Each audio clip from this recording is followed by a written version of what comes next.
How to build a Blackgates Sweet Pea 5-inch gauge locomotive.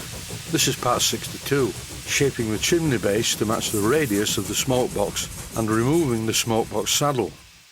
It may be a short title, but the job itself took quite a long time to complete. This is the fancy bit that fits around the base of the chimney, and it is essential that it's a perfect fit to the radius of the smoke box. And like a lot of things on this locomotive, guess what? It was badly made. It wasn't the correct radius for the smoke box, so the builder decided to use car body filler. Here I'm scraping it off, but this is too much like hard work. Time for a bit of power assistance.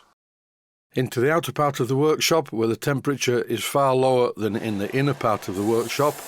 And what I'm doing first of all is getting rid of the car body filler, using the end part of my 4-inch belt sander, and I'm going to use a similar method to shape the underside of this important chimney fitting to match the smoke box radius perfectly.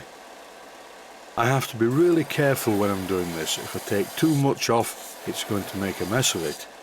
I've done a lot of this though, and I'm actually quite good at it, even though I do say so myself. If you watch the technique, I use 2 hands to guide it into the correct position on the belt sander. Underneath this part, in some areas, I need to remove more metal than in other areas of the same part. And as this supports the chimney, it has to sit on the smoke box really level. I'm being very careful though not to remove too much metal from this area. This particular sanding belt has done a lot of work and it's quite worn. It's now time to change it for a brand new one, which will remove a lot more metal. Which in turn means that now I really do have to be careful, because the part can be ruined just with too much pressure on any particular point. The outer part of my workshop is very well ventilated, but for doing a job like this I am also wearing a breathing mask and eye protection. Even though I haven't shown it very often in this video so far, I'm frequently checking the fit of the chimney mounting on the smoke box. Time to have a look at the outside of this part, which needs finishing as well. A short while ago I bought 2 of these flapper wheels. This one is 1 inch wide and the other one is 2 inches wide. But to be honest, on soft metals like this I do not find it good.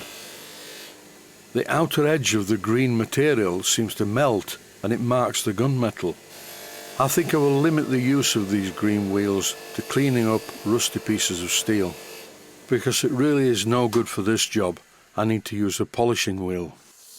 What I'm doing here is deburring the edges using the 1-inch belt sander, because this is not as violent as the 4-inch one.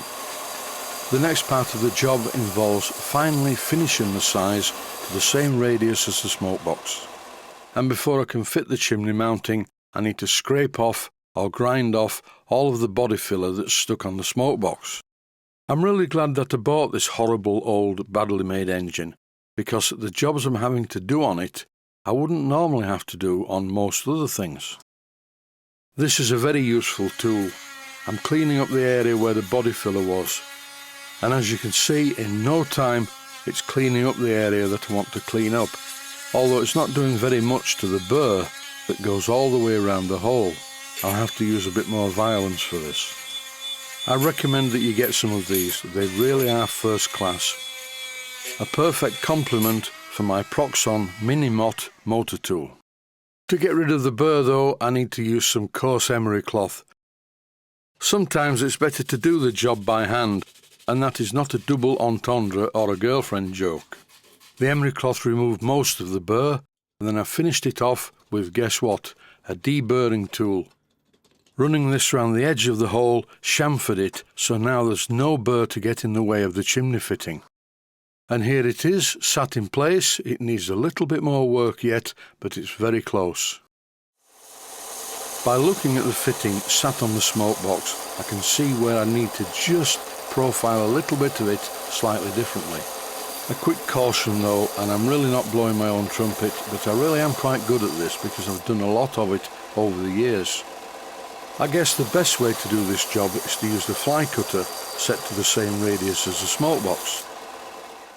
This is a shot of the underside, and as you can see, the finish is quite smooth, but I can get this better by holding some sandpaper on the actual smoke box and then rubbing the fitting on that.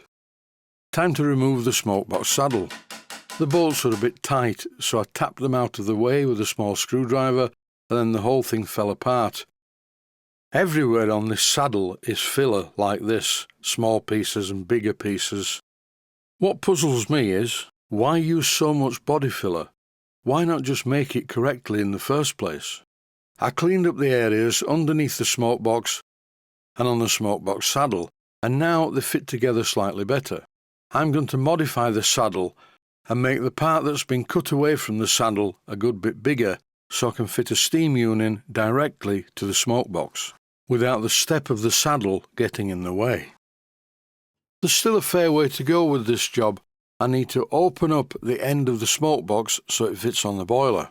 I'll show that in the next episode, but that's it for now. Stay safe, stay healthy. Thanks for watching, and I hope you found it useful.